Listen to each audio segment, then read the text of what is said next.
Hey, what is up, guys? It's been a while. Last time I posted was probably around a few months ago.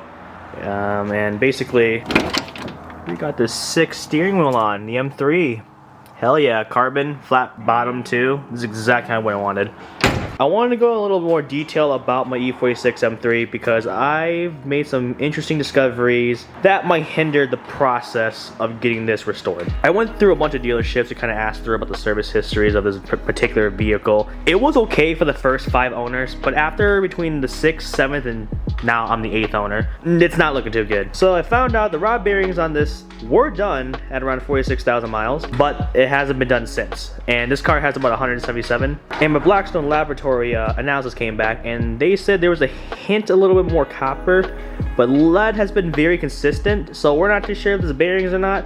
But since it's been over 100,000 miles since the bearings were changed, I might as well just get them done. 2, the vanos was never, ever serviced. There was a paperwork detailing that there was a bulletin board for the sprocket bolts and the vanos camshaft bolts to get replaced. It was never been done. The customer kept declining. So I'm a little bit pissed off about that. So I have to get the whole vanos rebuilt and get that done because again, it's high mileage area where it should have been done in the first place. But on the bright side though, at around 98,000 miles, the M3 actually got its subframe reinforced. Thank God. So that's 1 out of the big 3 done. We just need 2 of the rest of the big 3 to get finished up. I'm gonna get those 2 major maintenances out of the way for my E46 M3 before I start tackling more content in regards to getting the whole body done and all that stuff. As you guys can see, I still haven't fixed up the paint chips from the hood. I did get a new CSL front bumper because the old one on the bottom side was cracked because there was missing splitters, as you guys saw from my pictures on Instagram. I finally got the turn signal here all plastic welded and bolted right up, so there's no more missing corner signal. And of course, I still have to address the rust on the body.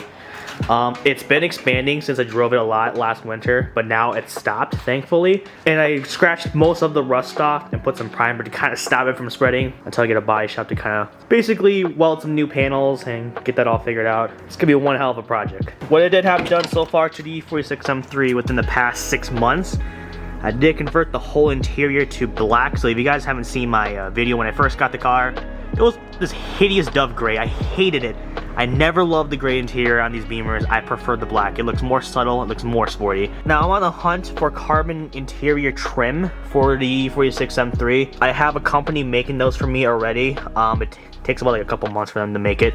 So it's basically this, but it's laminated, so it's legit carbon, and it's gonna be for the whole armrests and the whole interior dash and the shifter console. I also do need to tackle the A, B, and then the C pills in the rear to kind of get this all patched up.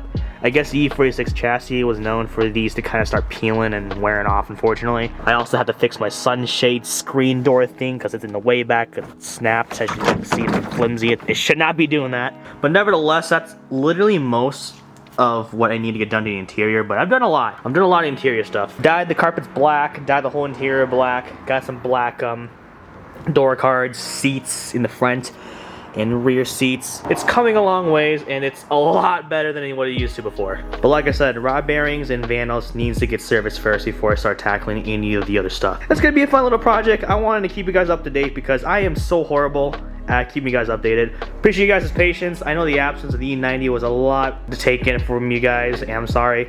I'll make up for it for some more BMW content. It just won't be E90 stuff. It'll be the E46 M3 and around the E46 chassis if you guys are interested around that. But nevertheless, guys, I do appreciate your patience. I probably won't upload for another couple months. I do have a video coming soon about redoing the speakers in the M3. Sounds a lot better with the BAP sound system, and it finally got a functional subwoofer from Harman Kardon in the rear now, so it sounds amazing. Sooner or later, I might start making videos about my Tundra too, because I've been loving this thing. Got me through winter just fine, actually. So, you know, it's a great vehicle to have. I also peeped the new license plate, boys. M3. I'm trying to get rated M on this to be kind of funny, but someone took it, so I'm kind of a little salty about that. But anyways, I'll catch you guys next time in my next video with the speakers, and afterwards, probably another absent of a couple months before I upload anything at all. But I love each and every one of you. I got so much planned for this car. I cannot wait to share with you guys.